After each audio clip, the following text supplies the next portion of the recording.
Morning, children. Today we will have the 10th standard,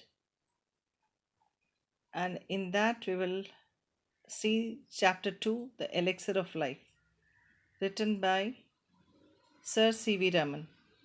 Before starting the lesson, I would like to tell you one story. This is a mythological story.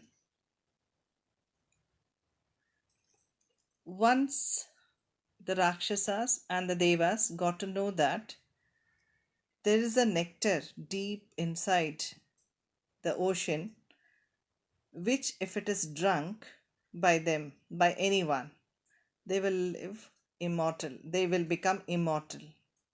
They will never die. So they start thinking about it, how to take out the nectar or the amrita. That's called as amrita. So in that course, they request Vasuki, the serpent, to become the rope, and the Mount Mandara, it's a mountain, to become the stand to tie the rope and churn. And underneath, the Kurma avatar of Vishnu, the tortoise, becomes the base. So the churning starts for nectar. As the churning starts, all the poison from the snake's mouth comes out and it mixes. The first comes the only the poison, which now no one wants to have. So they, at that time, Shiva says, "Give it to me and I will drink it." So Shiva drinks that on behalf, for for the sake of the people, for the safety of the people. He drinks that poison. He consumes that poison. And then comes the nectar. The nectar, both the Rakshasas as well as the Devas, they want to have it because they want to become immortal. So this way they start fighting, and at last Devas take the nectar and they will have it and they become immortal. The same way, in our present situation, one type of liquid is there which is called as amrita for us, without which it's difficult to live. One can survive with the help of that liquid without any food, but without that liquid, no one can survive. So, what is that? It's the water. That has become the elixir of life.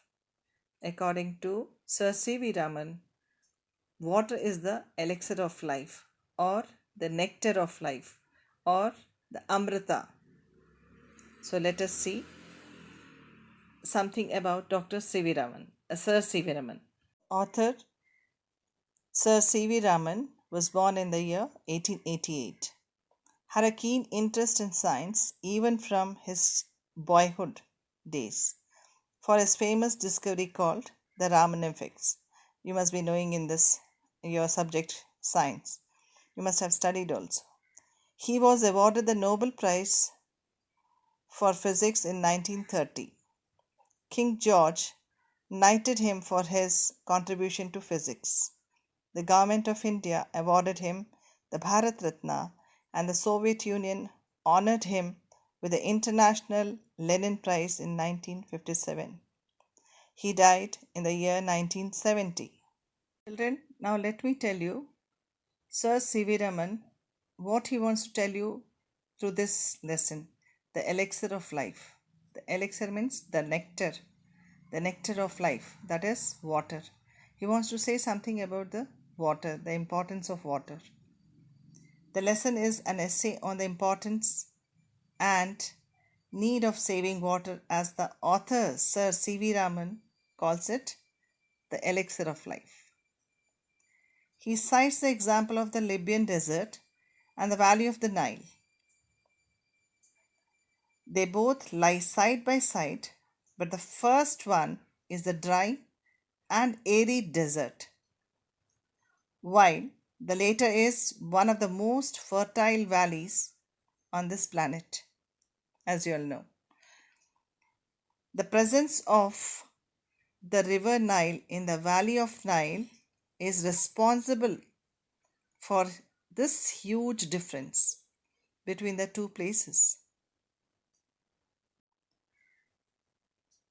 The great scientist Sir C.V. Raman points out how the presence of water adds to the beauty of the countryside. The rain tanks, apart from quenching the thirst of human beings, animals, and plants, add life, color, and vigor to the landscape.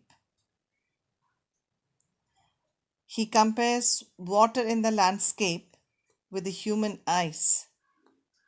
Both water and ice reflect the mood of the hour and are the most important constituents of the landscape and human body, respectively. One important property of water is its ability to carry finely divided soil in suspension. These particles are carried over great distance and get deposited when the salt water of the sea mixes with the fresh water of the river in the delta areas. Large tracts of fertile alluvial land are formed in this manner. Soil erosion is a destructive phenomenon which occurs when the top layer of the soil is washed away in successive steps by the action of water.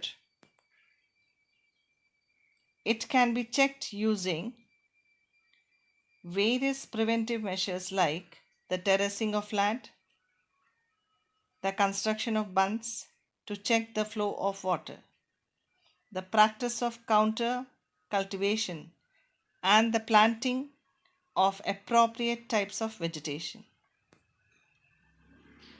Water is the basis for all forms of life.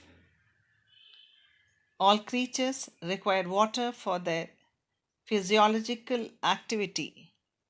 Hence, the need of R is to conserve and properly harness all available water resources. He suggests the practice of afforestation and the planting of civilized forests to check soil erosion, conserve rainwater, and provide cheap supplies of fuel. He also mentions the idea of promoting internal waterways as a cheap and economical means of transport because a country like India has a large number of water bodies which can be used for navigation. Hence, he concludes by saying that though water is the commonest of liquids because of its easy availability, it is the most uncommon of liquids because of its unique power of maintaining animals and plants, animals and plant life. Thus, a study of its nature and properties of highest scientific interest. So, children, hope you understood the summary of the lesson, the elixir of life. It would be good if you all could download the text from the website and read it 2 to 3 times and then again see the video. You will understand the summary. All the best. Kindly sit and learn at home. Thank you.